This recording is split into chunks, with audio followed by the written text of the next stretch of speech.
Alright, I got about 20 minutes till I gotta leave, so I'm just gonna run with this and see how it works out.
You can probably hear me breathing all kinds of special. That's fun.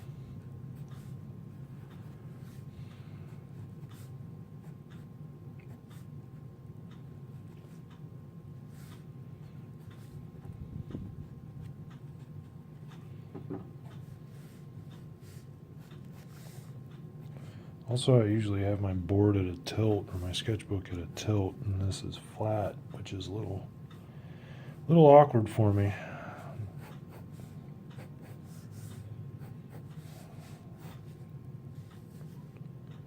Especially trying to do a straight on shot where symmetry is pretty important.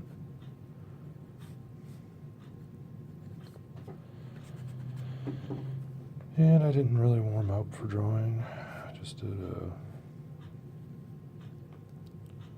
watercolor paint a little bit ago to test another video or another camera. So I'm kind of doing this cold.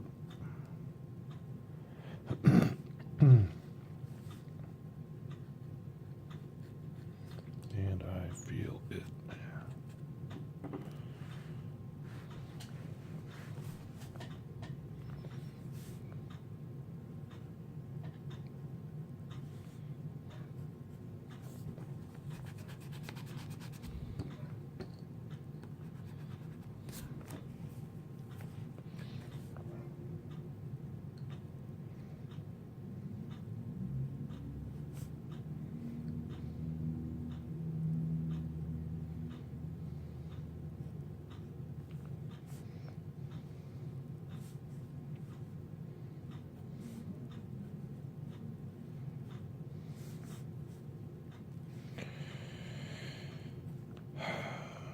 Right, those eyes are just not working out for me.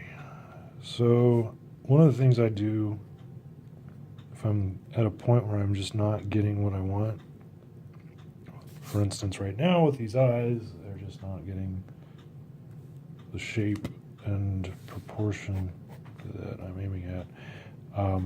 Usually what I'll do is I'll skip around and go to something else and just sort of cleanse my mind of what I'm trying to focus on for a bit, and then come back. Even just a minute or two later, it can feel fresh again.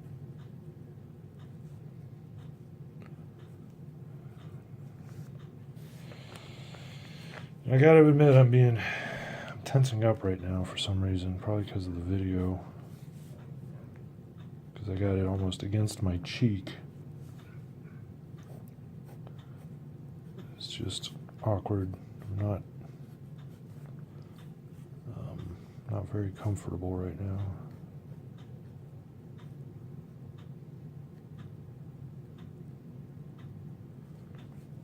And my pencil could use a bit of a sharpening. I actually don't like a super sharp pencil for the most part. This is an HB lead, and I purposefully keep it kind of blunt for the most of the time, just to get a little bit thicker line.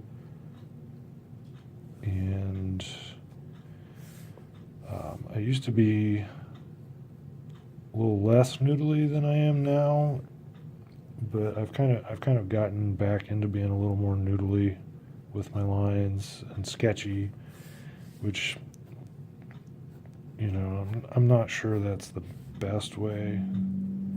I feel like I'm a bit more efficient when I'm just laying down lines more like I do with a brush and ink, and being a little more deliberate. But, you know, the brush, you can't erase, so once you lay it down, it's there. Whereas the pencil, you know, you can afford to be a little more noodly with it and sketch things a bit more. Plus, I don't, you know, I've gotten away from using the eraser as much as I used to, and I just sort of fix stuff that really needs to be fixed in the pencils, and you know, just sort of put in a rough layout, and then go back when I'm inking, and even now occasionally when I'm doing the painting, and fix stuff at that stage. So, all right, collarbones. So, you know, I've got some leeway there where I can adjust things at each of the 3 stages.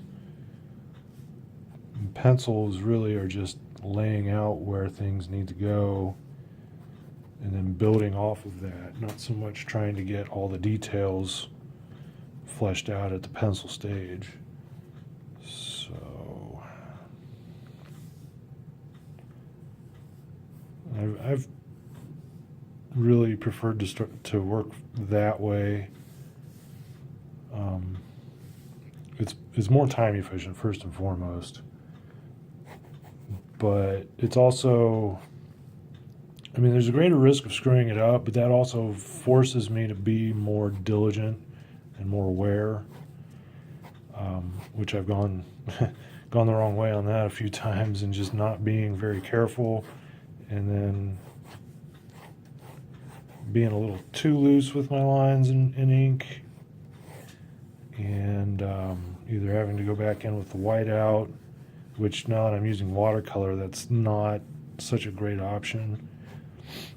If it's a really small correction, it doesn't usually show up too badly, but like the Pro White especially, I would, when I was first trying the watercolors, Pro White's gouache basically, so every time you add water back to it, it reactivates it.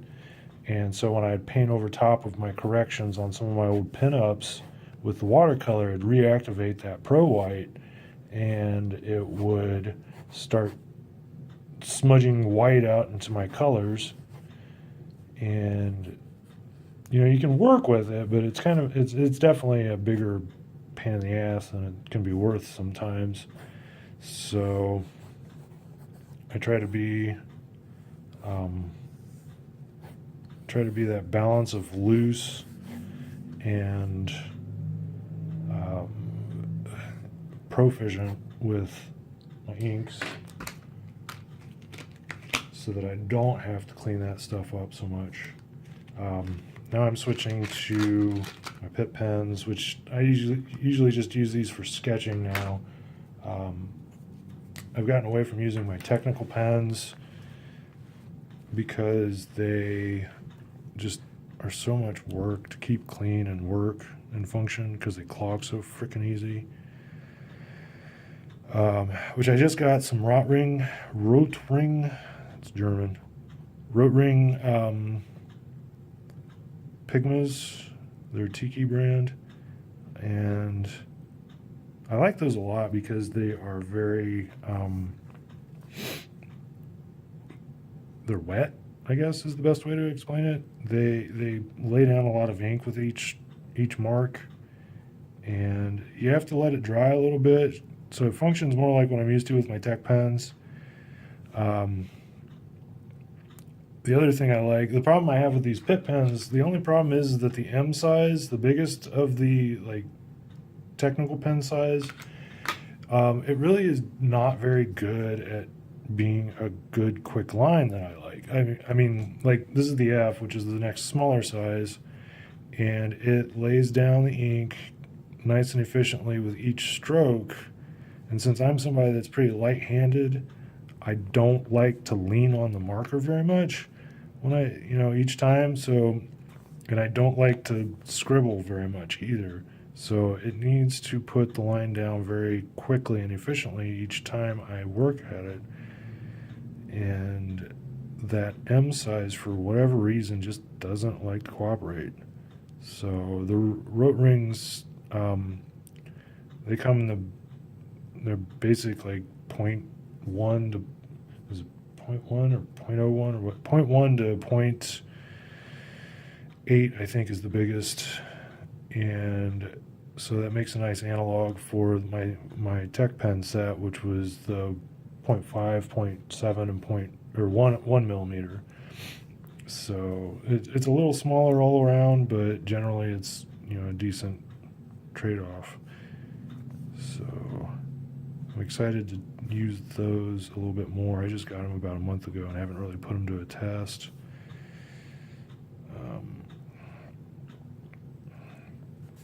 But the pit pens for now, I mean, they work pretty well for sketching, and they go well with the watercolor. You kind of got to let them cure, I guess, a little bit before you put the water down, just to, because every once in a while I'll get a little bit of bleeding, not too bad usually, and it helps when I erase over top. It kind of picks up that little bit of extra ink.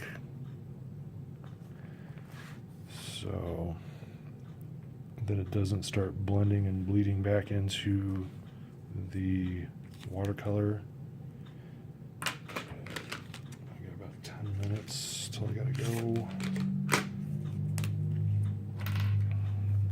This is the brush, which, not a great brush analog, but it doesn't have the nuance of a good brush. It doesn't have the thick to thin like I want, but for this purpose it fills in larger areas, and it's still waterproof. I bought it was the Karataki, I think is the brand. The regular brush pen that they use, which has a really nice nuance to it. For being like a $3 brush pen or whatever it was, it's kind of small for my tastes as far as the lines that it gets, but it makes these really, really nice fine lines. I would call it about the same general dynamic of like a Hunt 107 or Hunt 102, the crow quills. It gives that general kind of weight that you can get from those pens, but it's got a very brush, like a real brush look to it. So I was pretty impressed with it. The biggest downside to it is it's not waterproof, and every time I go to put water on top of it with the watercolors, it just bleeds. So that was a great big fucking bummer when I got that. If I know that I'm not going to do watercolors, I could see it being a really good sketching pen. I probably wouldn't use it on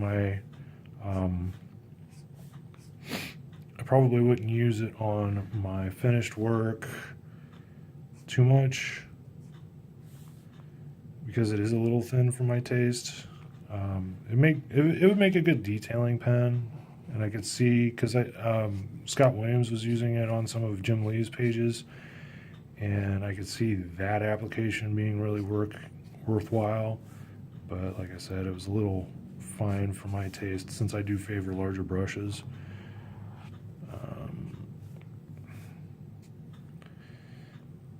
But it's pretty encouraging to see how far brush pens and markers have come, considering that is basically just a brush marker. Um, it's I don't know if it works very well with Copics since they're solvent based and they can do funny things sometimes, especially to India ink. Pigmented ink. So, which I don't really use Copics too much anymore anyways.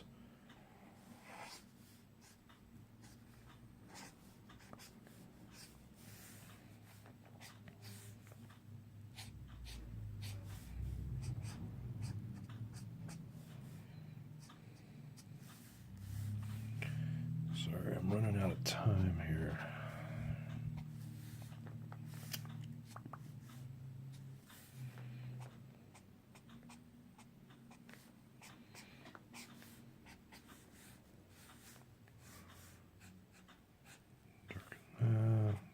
That.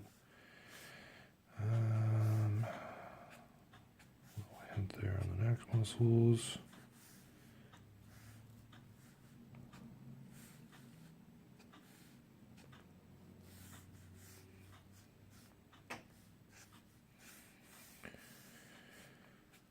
There.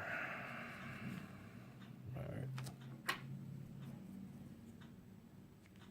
It's 20 minutes in almost.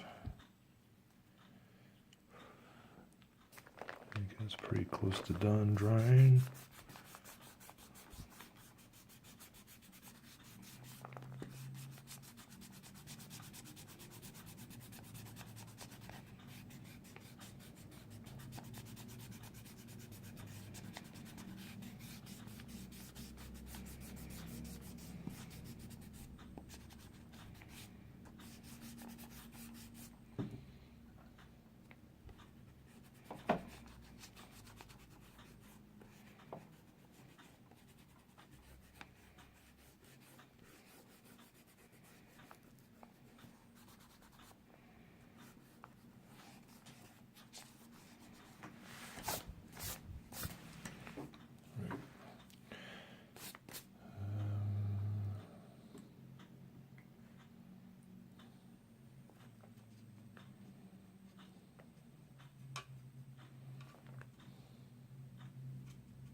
That's good.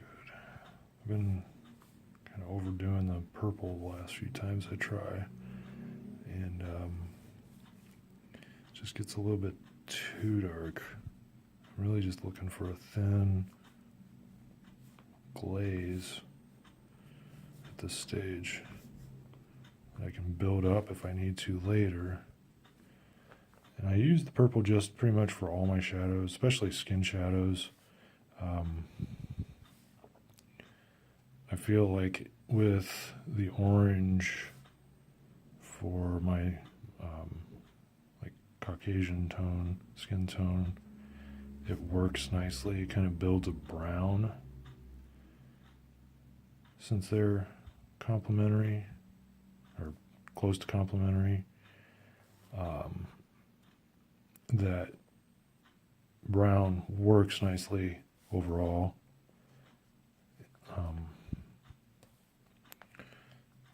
And gets me where I want to go with the general shades. So.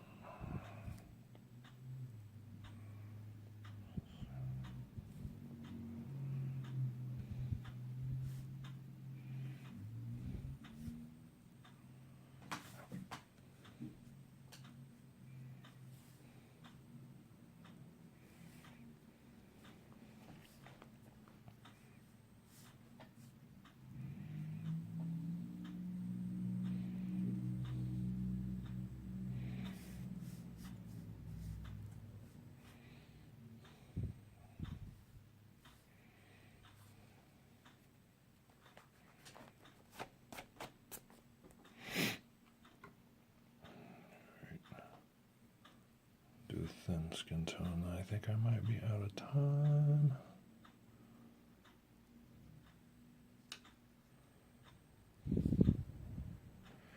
Really ought to let this dry completely before I use the orange, but I don't have time.